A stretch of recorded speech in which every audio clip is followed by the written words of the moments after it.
Welcome back to The Explainer. Today we're jumping straight into the incredibly fascinating and honestly highly charged world of contemporary Russian art, specifically where it crashes right into political protest. We're going to explore how artists use their work not just as a mirror to society, but as an active tool of resistance. Based directly on our source material, we're decoding a movement known as Actionism, tracing its wild roots and looking at how it completely blurs the line between a canvas and a street protest. Now, just to set the stage and establish our baseline of impartial observation, we are leaning on a really dense, deeply researched sociological and art history analysis. This comes to us from researcher Viola Hildebrand-Schatt, with support from the University of Salzburg and the University Mozarteum. So we're not here to take any political sides today. We're just here to neutrally unpack the academic evidence and figure out the mechanics of this massive cultural phenomenon. Okay, let's dive into this. Here is our roadmap. First, we'll redefine cultural resistance. Then, we'll look at the shift from secret Soviet art to public 1990s protests. We'll trace the avant-garde legacy, deep dive into the collective Что делать, examine their Brechtian theory, and finally, wrap up with how art and politics blur in the digital age. Section 1. Defining cultural resistance, art beyond the gallery. So, to really understand Russian actionism, the source material tells us we have to completely rethink what words like culture and resistance actually mean. Stephen Duncombe's 2002 Cultural Resistance Reader puts it like this: resistance directed against fundamental conditions and expressed through cultural practices, forms of behavior, or demonstrative and provocative manifestations. Basically, cultural resistance isn't just a pretty painting hanging quietly on a white wall. The research highlights that it's about actively carving out new freedoms and spaces for thought against the status quo. It's a behavior, it's provocation, it's using culture to challenge the very foundation of how society runs. Section 2. From secret to public, the shift in Russian protest. Now think about the sheer geographical shift here. Before 1990, during the Soviet era, artists faced brutal, heavy-handed sanctions if they went against socialist realism doctrines. So what did? Well, they hid. Artists like Andrei Monastersky actually led these secret trips out of Moscow just to perform art in empty forests. And at the time, simply hiding in the woods was a massive critique of the state. But fast forward to the fall of the Soviet Union in the 1990s, and groups like the Moscow Radicals exploded onto the scene. They definitely weren't hiding in the woods. They went straight to the Red Square and the White House. They used highly visible, deliberately offensive public shock tactics to target the centers of power directly. The contrast between those two eras is absolutely staggering. Section 3. The avant-garde legacy, a century of action. Of course, this explosive public art of the 1990s didn't just appear out of nowhere, right? It's built on a complex century of history. Back in the 1920s, the Russian avant-garde was actually aligned with the communist state, creating massive propaganda like Tatlin's Tower. But roll into the 1970s, and the mood shifts to the nonconformist underground. We see secret acts by groups like Red Star and Todd Art.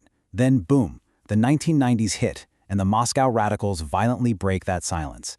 The Radic group literally climbed Lenin's mausoleum to unfurl a banner that just said "against all."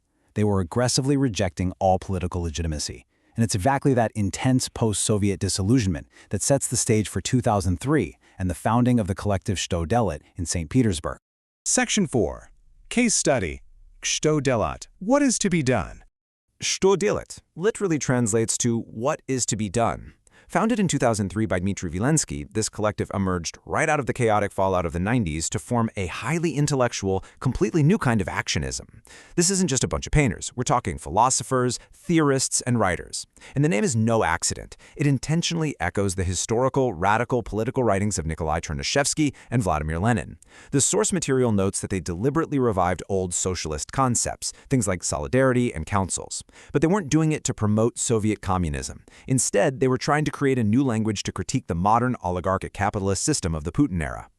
And their actions brilliantly illustrate how they pulled this off.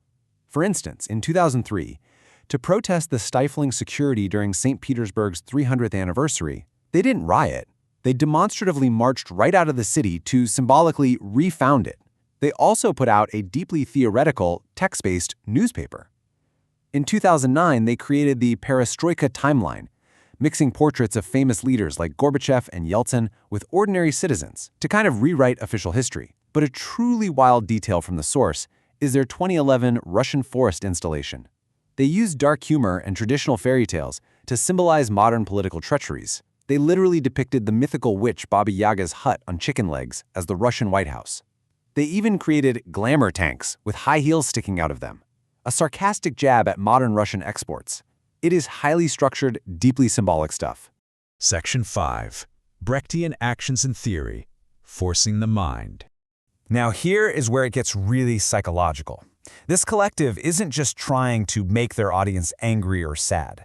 They actually employ highly structured academic theater techniques, relying super heavily on playwright Bertolt Brecht's epic theater. Step 1, they use street theater, like the Angry Sandwich People, performed in the exact spot where the Tsar's guards violently crushed a protest back in 1905. Step 2, their perestroika songspiel, video tableaus. They used an emotionless polyphonic choir to comment on the August 1991 collapse of the Soviet Union. Step 3 involves corporate parody, like the Tower Songspiel, which critiqued a massive skyscraper planned by Gazprom.